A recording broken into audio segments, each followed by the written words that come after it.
You understand? So that why they may grow together and form a union. Now, let's continue.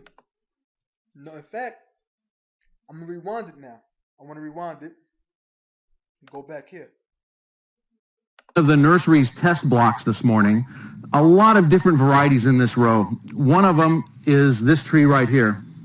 It's gold mine nectarine. Bud It's a gold mine nectarine tree.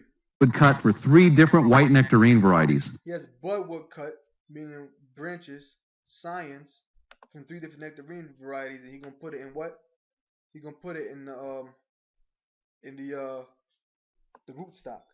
This is practical grafting. It said grafting is the art of cloning plants by taking a piece of tissue, usually a bud. Now you say we got some bud. Let's go back to that, just in case nobody didn't understand. It's nice and clean. I've got some budwood cut. He got budwood cut.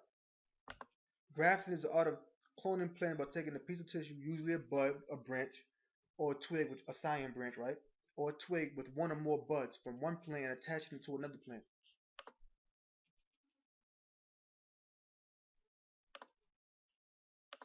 You're not carving a toy boat. You don't want to whittle on this wood. That's what he's doing. He's taking the bud, twig from one plant. We'll put 3 different grafts or 3. Fast forward. I'm actually just laying my knife in through the bark and then giving it a little bit of a twist so that I can pull that bark out so that that flap moves. So I'm just creating a small pocket that I can slide the scion down into.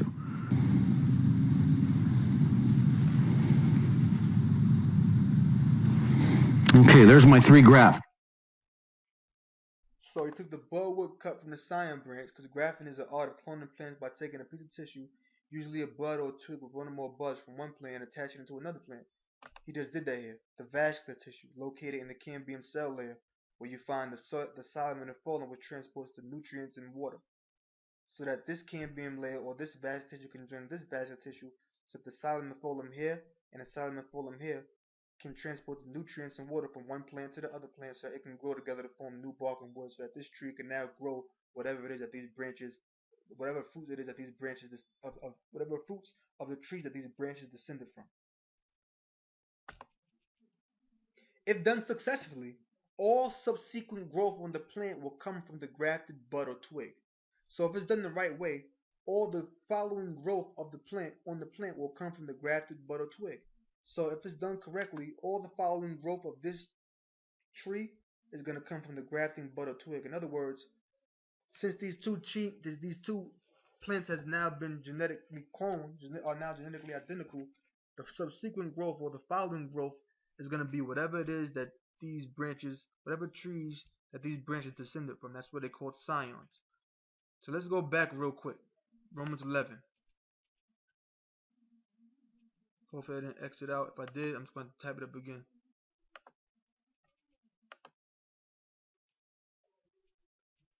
Let's read that again. Romans 11:17. And if some of the branches were broken off, and thou being a wild olive tree, so Israel is compared to an olive tree, but the branches was broken off, and they became a wild olive tree. But those branches that fell off are being grafted back in among them. Wait a second now.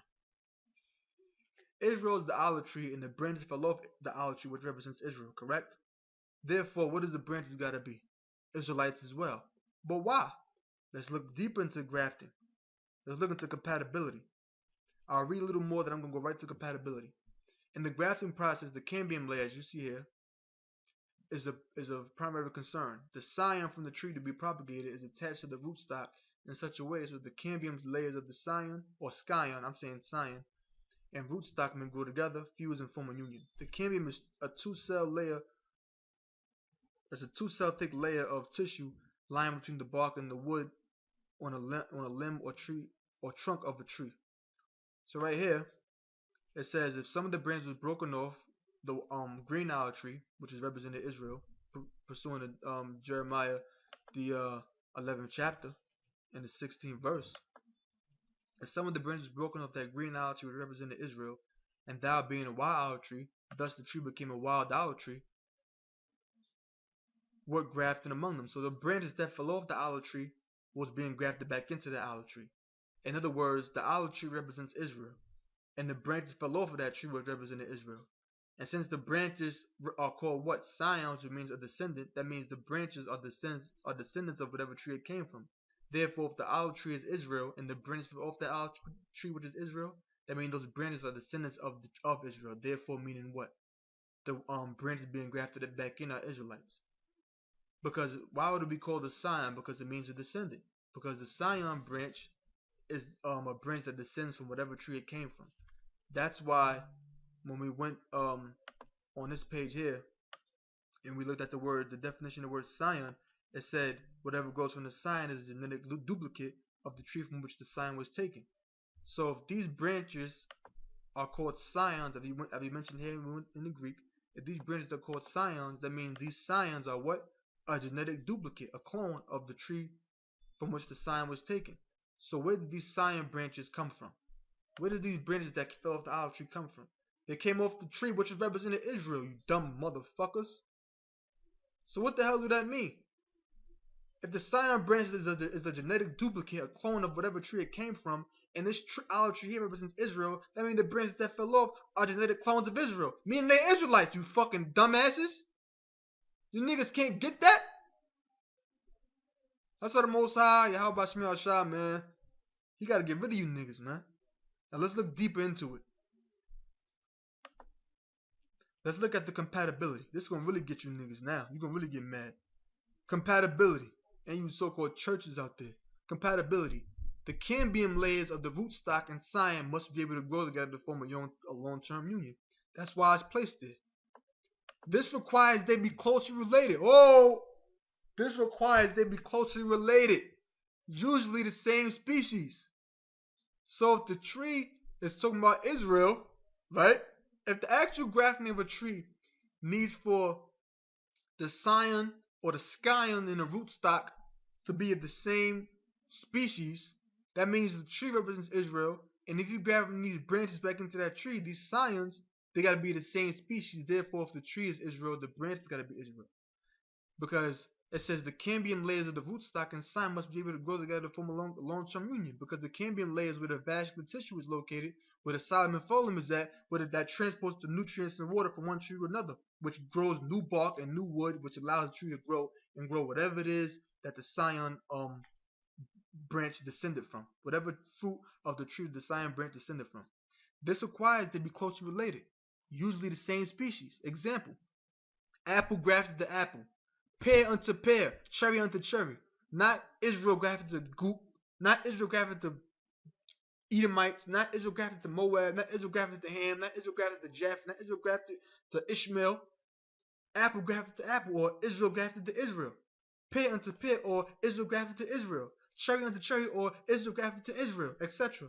Apples will not graft unto pears or cherries because they are not compatible. So Edomites can't graft into this tree because we ain't compatible. They can't graft to Israel because they ain't compatible, man. They ain't the same species, man. Don't give me that human race shit either, man. Don't give me that human race shit either, man, because the scriptures tell you the Lord divided the nations, right? Apples will not graft into pears or cherries because they are not compatible. In some cases, close related species can be grafted, such as medlar unto pear. In other cases, such as the chestnut, the rootstock, and scion must be even more closely related than just being the same species. Chestnuts often need to be grafted onto their own seedlings or siblings. Woo! That's a cut. That's a cut, man. That's a cut. That's a cut, man. That's a cut. That's how Paul said what he said in Romans 11:1. I have this stomach. He said, what say then? I'm an Israelite too. You know? So y'all ain't fall off. Y'all not, the Most High ain't forget about y'all. You know? So let's read this again. The cambium layers, I'm going to read it again, I'm going to show you video again. Compatibility. The cambium layers of the rootstock and scion must be able to grow together to form a long-term union. This requires they be closely related, usually the same species. Example: apple grafted to apple, pear unto pear, cherry unto cherry. Did he do that? Well, I don't know. Let's see. Let's go back. varieties in this row. One of them is this tree